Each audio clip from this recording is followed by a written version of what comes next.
Televisa presenta. ¿Qué tal? Buenos días, buenas tardes o buenas noches. No importa la hora que usted esté viendo esto, yo espero que usted se encuentre bien. Mi nombre es Gerardo Axel Uribe Vázquez, soy estudiante de CONALEP Temoya 080, actualmente del sexto semestre de la carrera de Profesional Técnico Bachiller en Enfermería General, y este video está vinculado al módulo de Filosofía impartido por mi docente, el licenciado Adán Bermúdez Cruz. Bien, a continuación me permito presentarles a 6 filósofos, 3 naturalistas y 3 contemporáneos. Los naturalistas son John Locke, Jean-Jacques Rousseau y Thomas Hobbes. Los 3 filósofos contemporáneos son Zygmunt Bauman, Byung-Chul Han y el señor Peter Sloterdijk. Bien, comenzaremos con el filósofo John Locke. John Locke fue un filósofo británico nacido en 1632 y muerto en 1704. Fue una personalidad importante en la Revolución Inglesa de 1688. También se le denominó una personalidad importante en el llamado Siglo de las Luces. Cabe resaltar que John Locke, antes de toda su reflexión, de todos sus estudios, de todo el trayecto que llevó, se consideraba de un sector político, incluso decía que las monarquías tenían el poder absoluto, pero conforme fue pasando el tiempo fue reflexionando y en base a sus estudios, a lo que él vio, a lo que él estudió, se inclinó por ser liberalista.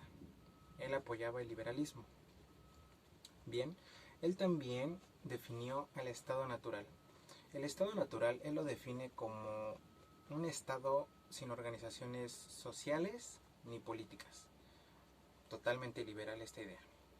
¿Ok? También definía a los seres humanos como unos seres sociales que viven amistosamente y que deberíamos de tener los mismos derechos, las mismas oportunidades, sin importar la nación de la que venías, la raza, sin importar situaciones económicas. Él definía eso como el estado natural, que todos fuéramos iguales en 3 derechos, que se definen como los 3 derechos naturales, que son derecho a la vida, derecho a la igualdad y derecho a la propiedad. ¿Ok? El derecho a la igualdad también definía que todos deberíamos de gozar de una perfecta libertad. También definía que las leyes estaban determinadas por Dios. Él definía que si alguien gobernaba, si alguien llegara a gobernar, por ejemplo, un monarca de lo que él estaba en contra, en realidad todas las leyes eran determinadas por Dios, en especial estos 3 derechos que era la vida, libertad y propiedad. Él definía también, él recalcaba estrictamente que estos 3 derechos son inamovibles, son inalineables incluso, y que deberían de ser garantizados por el Estado.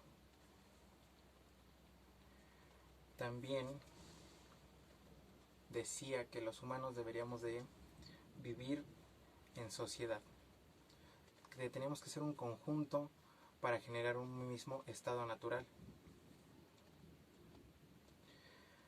También nos decía que estos 3 derechos se otorgan al ser humano desde el hecho de nacer. No había que ser registrados por un estado, no había que pertenecer a un grupo político, a un grupo social, no teníamos que ser proletariados o burgueses, ricos o pobres, simplemente por el hecho de nacer tú tenías derecho a la vida, a la libertad y a la propiedad. Incluso llegó a postular, a decir, determinar, escribir, a redactar que los seres humanos somos soberanos, que nosotros tenemos el derecho a decidir si es que alguien llegara a gobernarnos, tenemos el derecho a decidir quién va a ser nuestro gobernante, tenemos el derecho al poder y el derecho a dar poder, pero siempre y cuando nos otorguen la seguridad y el estado natural a toda la sociedad y a todos los individuos de esa comunidad. Bien, decía que el pueblo tiene la soberanía de ejercer a los gobernantes. Pero estos gobernantes, a excepción de ser monarcas, él estrictamente estaba en contra de la monarquía. Recordemos que era liberal. Y pues en un panorama muy general, este fue John Locke. En conclusión de John Locke, podríamos decir que su obra más importante o la ideal más controvertida, más hablada de él, fue lo del estado natural, las leyes naturales, que recalco, todos deberíamos de tener, todos deberíamos de fungir por el simple hecho de nacer, deberíamos de tener derecho a la vida, derecho a la libertad y derecho a la propiedad. Tú, yo, tu mamá, mi mamá, tu papá, todos tienen derecho a vivir. Nadie puede quitar ese derecho, ya que es una ley que otorgó Dios. Él así lo definía. También tienen derecho a una propiedad por el simple hecho de estar presentes en este mundo físico. Tienes derecho a una propiedad. Por lo tanto, tienes derecho a una libertad de decidir dentro de una comunidad sin efectuar el orden social. Esto fue John Locke. Después pasamos con el segundo filósofo justnaturalista, que es Jean-Jacques Rousseau o Juan Jacobo Rousseau. Bien, él fue un filósofo suizo, nacido en 1712 y muerto en 1778. Él fue uno de los dos importantes contractualistas. ¿Por qué ponemos este término contractualista? Porque se basaban en un contrato social. El otro contractualista más importante es Thomas Hobbes, que lo veremos a continuación. Bien, Rousseau definía a los humanos como que somos animales puros y solitarios, que dependemos de la necesidad de satisfacer nuestras necesidades físicas. Así la definía. Es un poco contradictorio a lo que decía Locke, pero al mismo tiempo no, porque él también definía un estado natural. Y el estado natural él lo definía como todos los humanos desde el hecho de nacer, antes de integrarse a una civilización. Y llegamos a una conclusión en esto de que todos somos y estamos en un estado natural. Todos los humanos somos naturales hasta que la civilización nos corrompe. Y como nos corrompe con vicios, con riqueza y con trabajo. Él también decía que se puede estar en un término medio entre lo natural y lo civilizado. Y que en este término medio era donde el ser humano podía encontrar la felicidad. Pero que determinantes factores, y se puede decir incluso que por ley de vida, terminaríamos yendo a la civilización. Por dos factores, los más importantes son dos factores, que es la propiedad privada y la riqueza. Claro, la propiedad privada también va de mano con el trabajo, es decir, los dos factores es el trabajo con la propiedad privada y las riquezas. Estos dos, que incluso son tres factores, son los que corrompen a la civilización y pues nos hace cero naturales, por así decirlo, según Rousseau. ¿Ok? Dice que el ser humano, antes de integrarse a una civilización, no es bueno ni malo, solamente es inocente. El contrato social de lo que hablábamos, porque se le llama contractualista a Jean-Jacques Rousseau, porque el contrato social, él lo asociaba con una definición de un pacto, pero este pacto debería de dar justicia, es decir, cero desigualdades, y debería de unir a las personas. Esta unión de personas debería formar una sociedad civil, y esta sociedad civil debería de ser libre. En términos muy generales, a lo que Rousseau se refería es a que, él determinaba que de una u otra forma terminaríamos siendo esos animales solitarios y puros que respondemos a nuestros instintos, pero que nos vemos regulados y moderados forzosamente por un contrato social.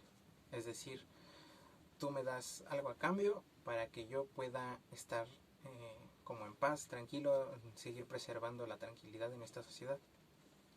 Y por lo tanto, si tú me das ese beneficio, otro se lo tiene que dar a él y otro a él, y eso nos llamamos un contrato social, hasta que se llega a precisamente pues a un mando superior. Pero este mando superior debería tener igual un contrato social con todos los demás eslabones de personas y con toda la civilización, que debería de garantizar la seguridad de todas las personas. Es muy importante lo que Rousseau definía como libertad. Rousseau definía como libertad, y lo cito textualmente, como la voluntad de decidir y actuar entre todos en beneficio de la voluntad general y respetar derechos de los demás. Eso es lo que hoy en día se podría decir, que tú eres libre hasta que influyes en la vida de terceros. Así, tal cual. Tú puedes ser libre, puedes gozar de tu libertad y de todos tus derechos sin influir, sin perjudicar a los demás. Así es como se fue como modificando un poco esta definición que decía Rousseau, y es a lo que llegamos hoy en día. Conclusiones generales de Rousseau. Bueno, fue un naturalista que ponía un estado natural desde antes de ser civilizado, el ser humano. Tú naces natural, llegas a un estado de felicidad, te corrompe el trabajo, la propiedad privada y las riquezas, y pasas a un estado civilizado. A esto se refería Rousseau. Siguiente filósofo y último justnaturalista y segundo contractualista de los que había mencionado es Thomas Hobbes. Thomas Hobbes fue un filósofo británico nacido en 1588 y muerto en 1679.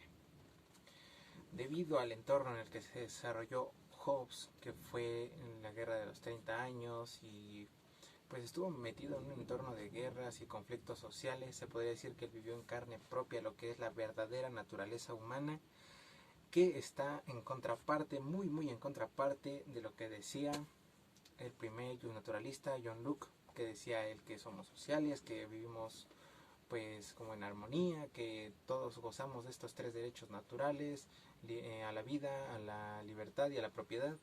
Pues Hobbes opinaba lo contrario. Hobbes opinaba, porque se centraba en los problemas sociales, como ya les decía, fue un entorno como muy conflictuoso, y él definía que el hombre es un ser malvado, así tal cual decía que el hombre es un ser malvado, en la traducción que dice Homo homini lupus, quiere decir el hombre es un lobo para el propio hombre. El estado natural él lo definía como la guerra de todos. Concluyendo con esto que acabo de decir, pues se podría decir que la filosofía de Hobbes se basaba en estas dos premisas, en estas dos oraciones, que es el hombre es un lobo para el hombre y la guerra de todos contra todos. Esta era la filosofía de Hobbes, tomando un poco en cuenta lo que decía Rousseau de que el hombre es un animal solitario y puro que se guía por sus instintos, claro, pero en el estado natural Hobbes lo define, que es la guerra de todos contra todos, que sí, que somos salvajes, que somos malvados, que cometemos crímenes y que no se pueden convivir en armonía todos con todos.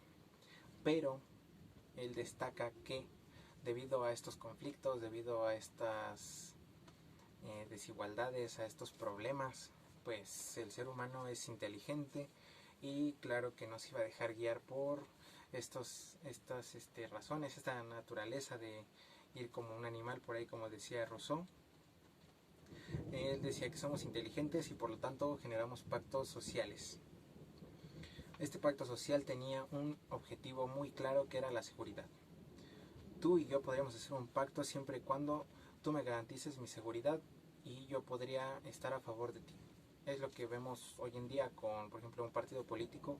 Si él te garantiza seguridad, tú llegas a un contrato social en el que tú dices, ok, yo aplico la soberanía en decidir que tú seas quien va a gobernar, por ejemplo, mi estado o mi país, pero llegamos al acuerdo en el contrato social de que tú me vas a garantizar mi seguridad. O sea, siempre pedimos, siempre queremos recibir, pero tenemos que estar pidiendo y pidiendo y pidiendo y pidiendo, siempre vamos a pedir lo que es la seguridad. Ningún ser humano se va a sentir tranquilo si no le garantizan seguridad. A esto se refería Hobbes. Si a ti no te garantizan seguridad, tú te vas a desatar y vas a sacar esa naturaleza humana que va a llegar a conflictos bélicos, a guerras. Él decía que él le daba al adiós a la libertad. Por un ser soberano tenías que ser libre y garantizar seguridad, lo que les decía. Pero él literal, o sea, estaba en contraparte de Locke. John Locke decía que estas leyes las ponía Dios, las estipulaba para que alguien más soberanamente las gobernara, sin ser malévolos, así por así decirlo. Y Thomas Hobbes decía que Dios no da las leyes. Él decía que el pueblo es quien las da para que alguien las ejerza en beneficencia de ese sector, de esa población. Él se quitaba la idea de que Dios era quien daba las leyes, el que daba las leyes y el poder eran la civilización, los humanos. Nosotros mismos damos poder y otorgamos poder. Bien, cabe destacar que aunque lo diga de esta manera, Hobbes no es liberal. Hobbes no era liberal. Él en 1951 sacó su obra más destacada, que era el Leviatán. El Leviatán, incluso si se llega a buscar en internet, pues él lo graficó, lo dibujó, lo representó gráficamente como el diablo. Y el diablo se refería al Estado, en el que se generan guerras, en el que somos antisociales y que solamente nos doblamos a esta naturaleza cuando nos vemos en adversidades. Un claro ejemplo de esto es cuando supongamos que tú te encuentras en un conflicto social. Estás a punto de pelearte en la calle, pero tú provocaste ese problema. Entonces sabes de primera que te van a ganar a ti. Y esta es tu adversidad, de que tú sabes que te van a ganar.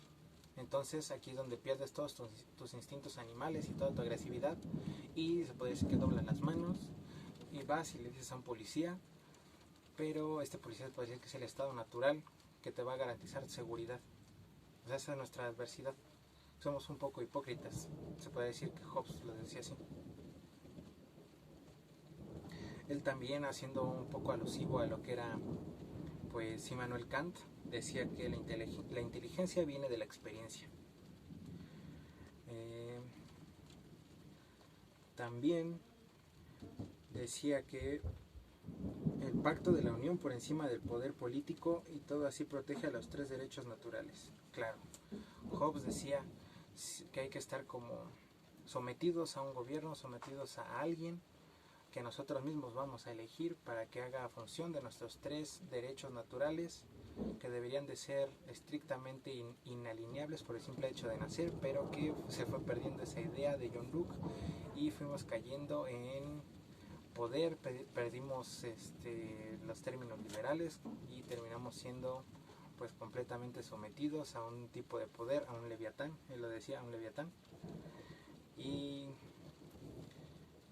pues así, esto fue Thomas Hobbes. Decía que ceder el derecho de la defensa con un rey que limita al individuo para así gobernar sin violentar físicamente. Claro, es que así lo decía Thomas Hobbes, que hay que dar el poder a alguien sabiendo que no va a ejercer violencia física, porque es lo que nosotros no queremos, ejercer violencia física.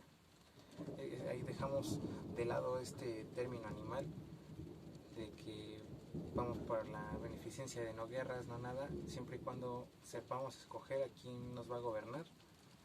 Y a eso se refería Thomas Hobbes con el estado natural, que somos salvajes, que podríamos llegar a matar, que podríamos llegar a violar, podríamos llegar a hacer crímenes. Esa era la naturaleza humana, la verdadera naturaleza humana que se ve suprimida por el deseo, por la necesidad de nuestra misma seguridad. Bien, pasamos al primer filósofo contemporáneo, que es Zygmunt Bauman. El ideal más conocido de Zygmunt Bauman fue la modernidad líquida, que en un trasfondo se podría decir que es la posmodernidad. Muy bien, Bauman fue un filósofo polaco nacido en 1925 y muerto recientemente en 2017. La modernidad líquida él la definía como la sociedad en la que nos encontramos sometidos hoy en día y de la cual dependemos para ser felices. ya que pues pasamos de este estado líquido, porque antes estábamos en un estado sólido, en un estado macizo, más dogmático, y que pasamos al estado líquido un poco más libre, y con lo que vulgarmente y coloquialmente se podría decir somos la generación de cristal, la generación Z, los millennials, somos de modernidad líquida. ¿Por qué somos de modernidad líquida? ¿Por qué este término de modernidad líquida? Pues si nos centramos en las características físicas, y sí, en las características físicas de lo que son los líquidos, pues vemos que son con falta de cohesión, que no dependen del espacio en el que se encuentran, que son versátiles, que no tienen forma, que pueden estar de un momento aquí y pasar de un momento acá, o sea, son corrosivos, no se encuentran como limitados, sino que si tú sueltas pues una botella de agua destapada, pues no va a caer como en chorro, sino que se va a esparcir por todos lados. A esto se refiere con modernidad líquida, en el que las empresas tienen mayor poder que los gobiernos. Esa es una gran característica de que se produjera esta modernidad líquida. Las empresas son más poderosas que los gobiernos, y la vemos reflejada en un ejemplo muy claro. Supongamos que sale el nuevo iPhone, de la compañía de Apple, y llega aquí a México. El gobierno mexicano se vio forzoso, y no me digan que no, se vio forzoso a comprar ese nuevo iPhone para satisfacer las necesidades, que de verdad no son necesidades, sino son caprichos de la sociedad hoy en día, de satisfacer los caprichos, necesidades de su población, del cual demandaba este celular. Es decir, ya Apple se vio superior al gobierno mexicano al meterle ahí la idea de que tiene que comprar ese producto porque su sociedad lo necesita. Estas empresas más poderosas que los gobiernos generan un cambio mercantil, un mercadeo más volátil, más líquido, a lo que antes era como un poco más rígido, nada más era pues te compro lo que yo necesito, no lo que yo quiero, sino lo que yo necesito. Pues eso quedó en el pasado, ahorita todo es líquido, ahorita todo es rápido, todo es más versátil. También aumentó el uso de la tecnología, los avances tecnológicos, lo cual lo veo muy bien. Lo que veo muy mal es el uso que les damos, ya que se están convirtiendo en armas en contra de la misma sociedad por no saber utilizar estas herramientas. También, aparte de esto, que las empresas mayor que los gobiernos y mayor tecnología que genera más mercadeo, el tercer factor importante para llegar a una modernidad líquida es mayor migración, ya que si hay mayor migración, pues supongamos tú, yo, que estamos viendo esto, pasas a otro país, pues conoces a más gente, y esta gente conoce tus costumbres. Al saber de tus costumbres, pues hay gente que prefiere seguir lo que tú haces, un poco de fanatismo, por así decirlo, si eres influyente en ese lugar al que llegas, y dejan de lado todas sus raíces a las que estaban sometidos desde sus papás, sus abuelos, bisabuelos, tatarabuelos. Entonces pasó de ser con esta idea, pasó a ser esta otra. Y eso también nos referimos a modernidad líquida, en la que las personalidades son cambiantes. Ahorita ya nadie es lo que es desde niño, llega a ser lo mismo hasta lo que es de grande. Y esto influye en muchos factores, desde la religión, desde la profesión, desde los ideales, desde incluso hasta la orientación sexual. Así, tal cual.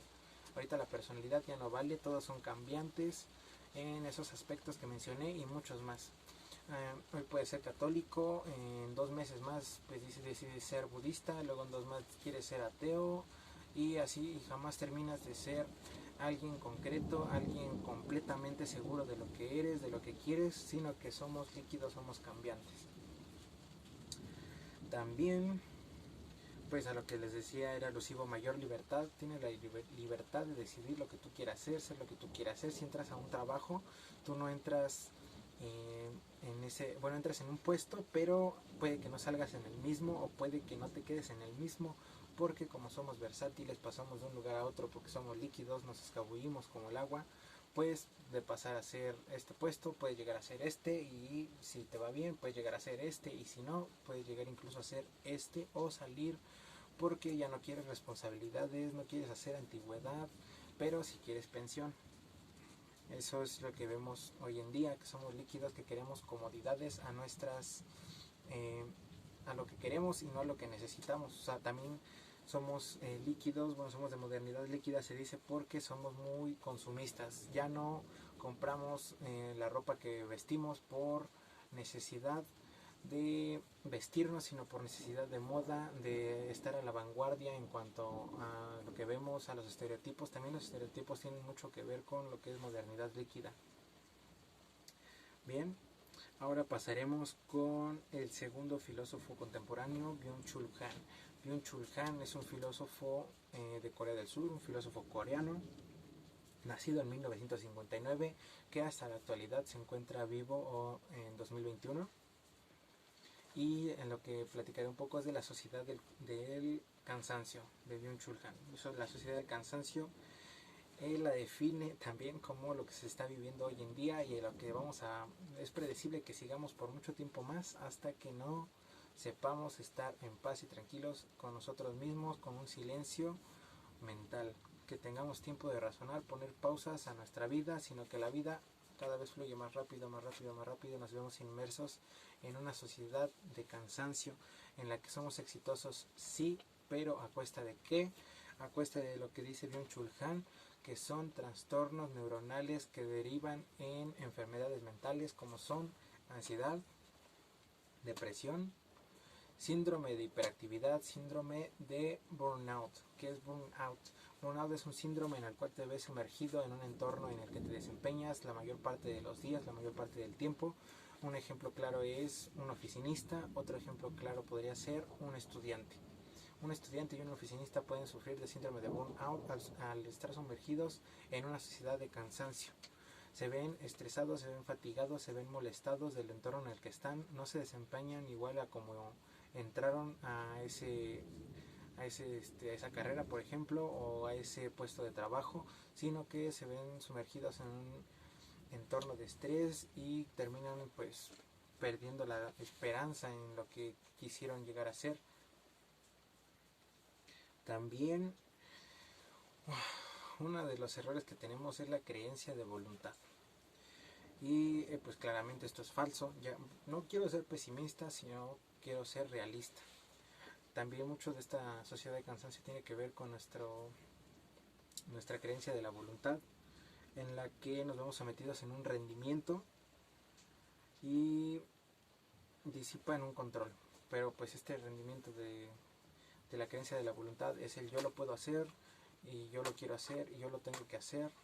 Y vemos en un lado que dice, pues si tienes tal característica, claro que puedes hacer esto, cuando en realidad tenemos problemas en los que nos vemos sumergidos por lo mismo de que somos una modernidad líquida y a cualquier roce con algo duro, con algo que se ve fragmentado, con algo dogmático, con algo de carácter, pues nos achicopalamos, nos vemos pues cansados, entramos en depresión, nos da ansiedad. Entonces esto también tiene que ver mucho con la sociedad del cansancio, en el que tenemos un estigma, una idea en la que tenemos la voluntad de poder hacer todo lo que nos propongamos. Y no me quiero ver pesimista, no me quiero ver baja autoestima o así, pero pues es la realidad, no todo lo podemos hacer. Un punto más que tiene que ver con la sociedad del cansancio de Byung-Chul Han es el positivismo en exceso. Y este positivismo no va enfocado en las demás personas, sino en nosotros mismos. Una vez más, estamos hablando de hipermotivación. Este positivismo de autoayuda, se llama así, pues a final de cuentas termina siendo un egoísmo disfrazado de caridad. Así, tal cual. Nosotros, antes de ayudar a los demás, tenemos que ayudarnos a nosotros mismos, pero se puede decir que buscando un estado de perfección para después brindar caridad a alguien más, pero claro, hasta que nosotros nos sentamos bien y conformes con nosotros mismos. Pero pues bueno, es que tenemos que llegar bien con nosotros mismos hasta que alcancemos este estándar de creencia de voluntad que es tan alto que la verdad no se puede alcanzar y terminamos siendo egoístas. Eso es a lo que se refiere Byung-Chul Han con el positivismo de autoayuda.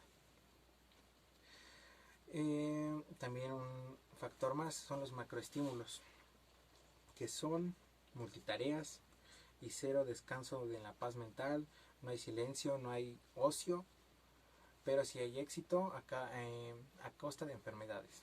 Es lo que les decía. Estos macroestímulos se ven reflejados en un ejemplo claro. Tú llegas a una cena familiar, por ejemplo, llegas tranquilo, llegas relajado, llegas claro, con tu teléfono no puede faltar porque somos modernidad líquida. Llegas tranquilo, te sientas y en cuanto te sientas sacas el teléfono y empiezas a ver redes sociales. Y esto también tiene que ver mucho con la hipertransparencia que también dice Byung-Chul Han, que ahorita ya cualquier persona te conoce a ti. Por ejemplo, tú ya me conoces a mí físicamente.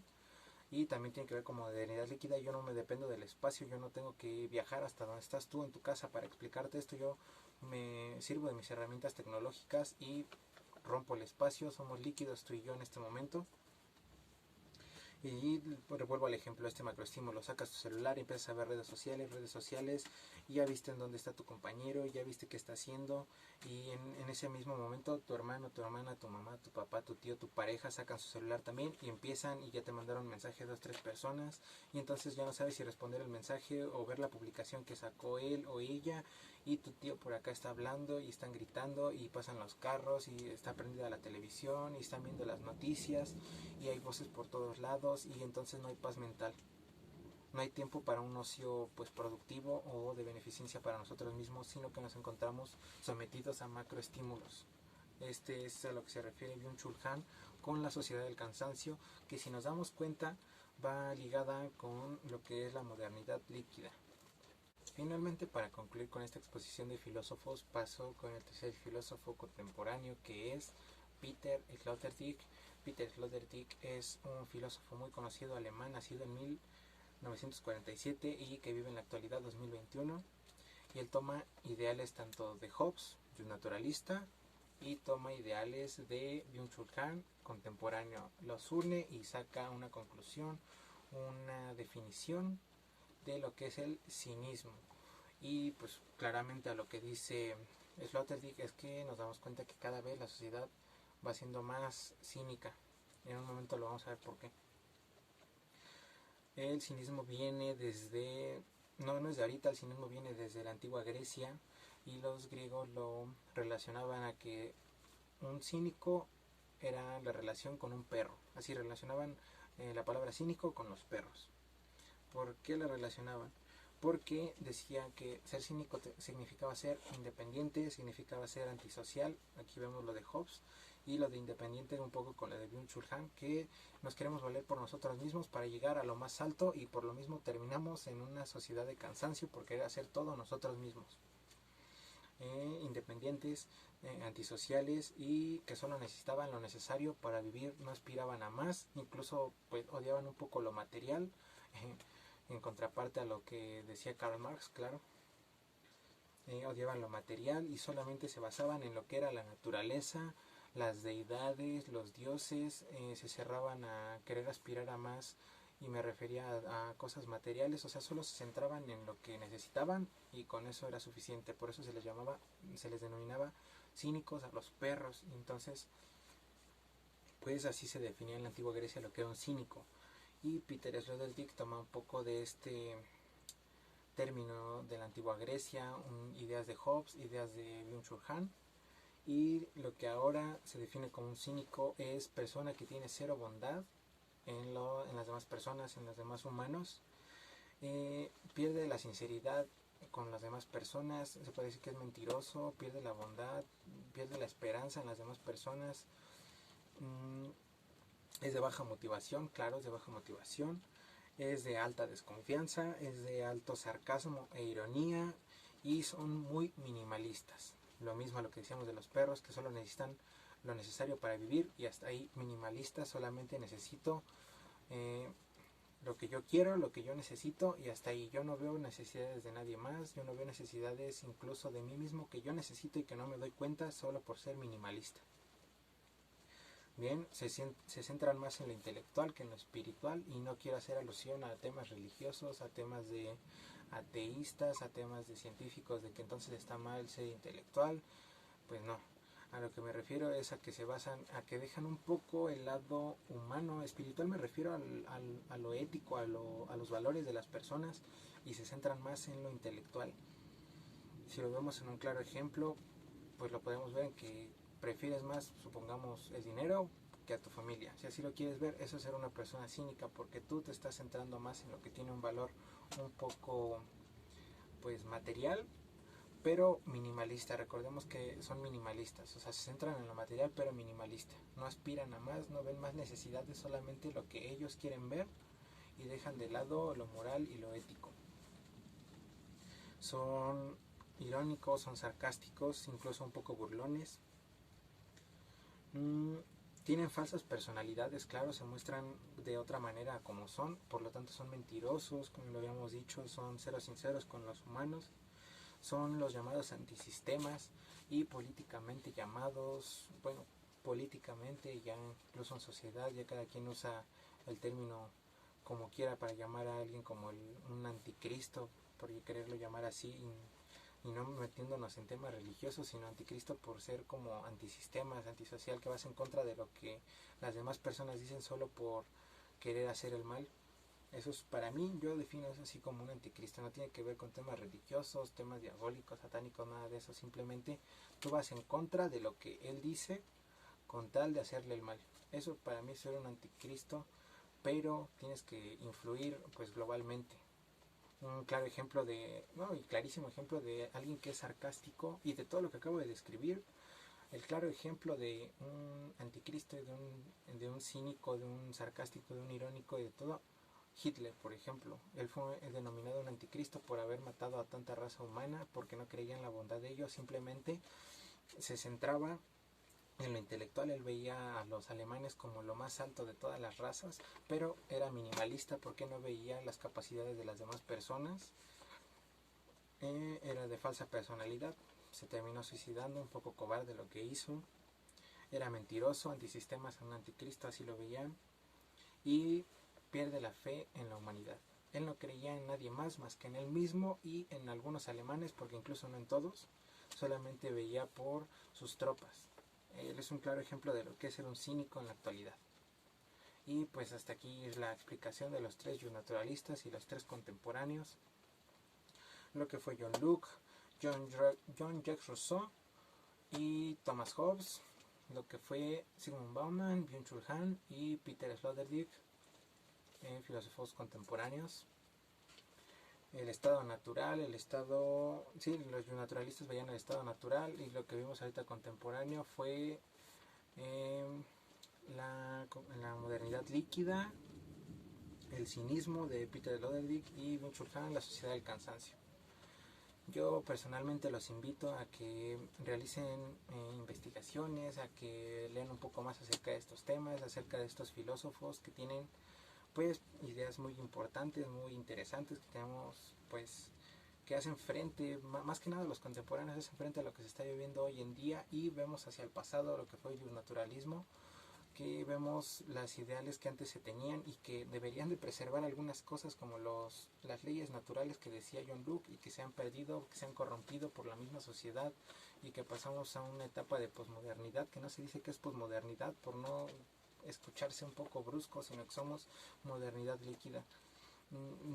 Personalmente yo los invito a que lean un poco más a cada filósofo. Realmente son temas muy interesantes que a mí me han llamado mucho la atención, y realmente agradezco la oportunidad de haber investigado, de haber expuesto, de haber hecho pues poner ejemplos de un poco de estas situaciones, de lo que exponían estos filósofos, y realmente me llevo aprendizaje de esta actividad. Muchas gracias por ver el video y deseo que la pasen muy bien. Gracias. Hasta aquí mi reporte, Joaquín.